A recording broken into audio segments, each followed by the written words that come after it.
Hey everybody, welcome back to SmittyGeek channel. I'm your host Tim, aka SmittyGeek.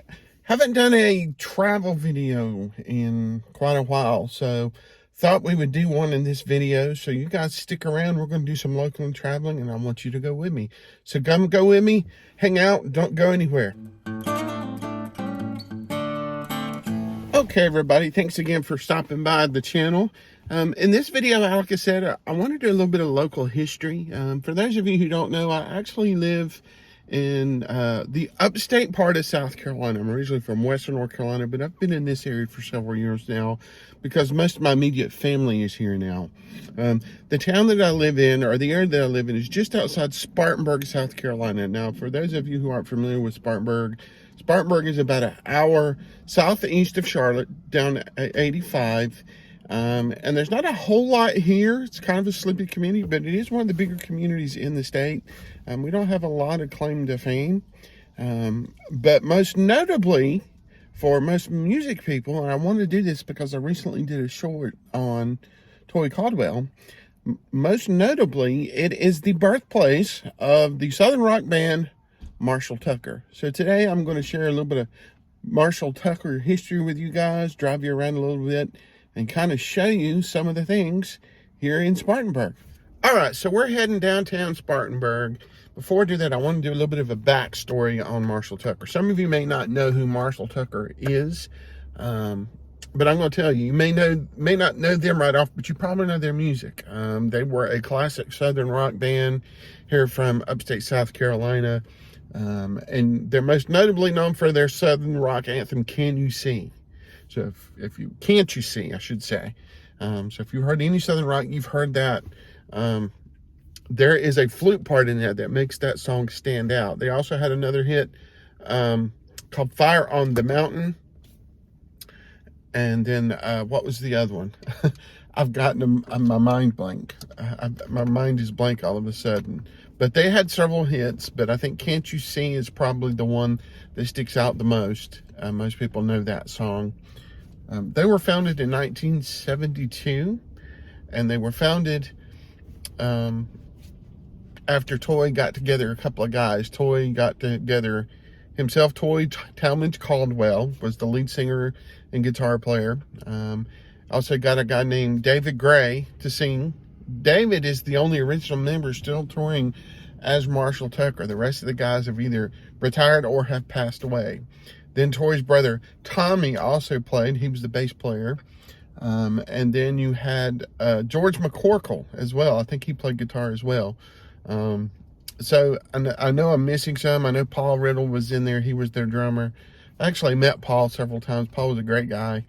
And anyway, they founded this band in 1972 and started playing out in local places all over the place. And then they actually were told to book the lead singer of a group called Wet Willie, which you may be familiar with, a guy named Jimmy Hall, told Toy to book Grant's Lounge in Macon, Georgia. So the guys went down to Macon, Georgia and played.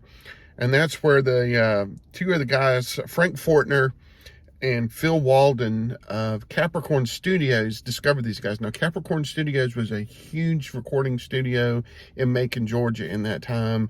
Most notably, they found, the Allman Brothers, and that made them successful. So they were, recording and signing bands around that time frame. And, of course, they saw the guys in Marshall Tucker play and offered them a recording contract. In 1973, they released their first album, and the rest is kind of history. It kind of made them explode, made them go where they needed to be. So anyway, we're going to go ahead and drive towards town, and I'm going to show you a couple of things. And yeah, y'all go with me. Let me know you guys are watching. Leave me a like, leave me a comment, like I said earlier, and let's go to the next spot. Okay, so we are in downtown Spartanburg. This is Daniel Morgan Square. This is at Main Street and Church Street. But I wanted to point out one thing. On this marker right here, you see Pink Anderson, who is a blues musician from the area. But on the other side, we have the Marshall Tucker marker. This is just in recognition of them being from this area. And it's my understanding that this building right here, which has an upstairs building, is where they used to rehearse, up there. The building was a piano tuning shop. It was owned by an old blind man. And at the time they formed the band, they didn't have a name. And I think Toy happened to see a keychain that said Marshall Tucker on it. So that's how they come up with the name. It's actually named after an individual. There is an actual Marshall Tucker, and he is how they got their name. So this is right downtown. If you ever want to come here, just look up Smoking Buttheads Barbecue, and that is the building right there. Okay, we are now at the Floyd Greenlawn Cemetery here in Spartanburg, and we are just on the inside. I wanted to kind of show you guys the final resting place of several of these guys. First of all, I want to come to Tommy. Tommy was, of course, Toy's brother. Unfortunately, he was the bass player for the band. He actually passed away in October of 1980 after injuries from an automobile accident. Tragically, his brother Tim, Tommy and Tim's brother Tim, passed away a month prior, also from an automobile accident. So we are at the final resting place of Tommy Caldwell right here.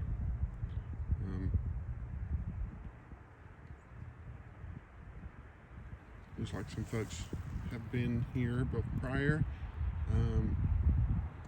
If you are wanting to come and pay your respects, when you come through the main gate, which is right over there, you'll see there's a large tower, I guess that's a bell tower, and you'll move to the right, and you'll take the second right in, and you'll see two large stone pillars. There's one here, and then there's one behind this mausoleum here, and this is the Moore Mausoleum, and Tommy is right next to that. So we'll give you guys a place and come and pay your respects to Tommy. As you can see, he was here. It says that he was a founding member of Marshall Tucker, and he was a veteran of the United States Marine Corps.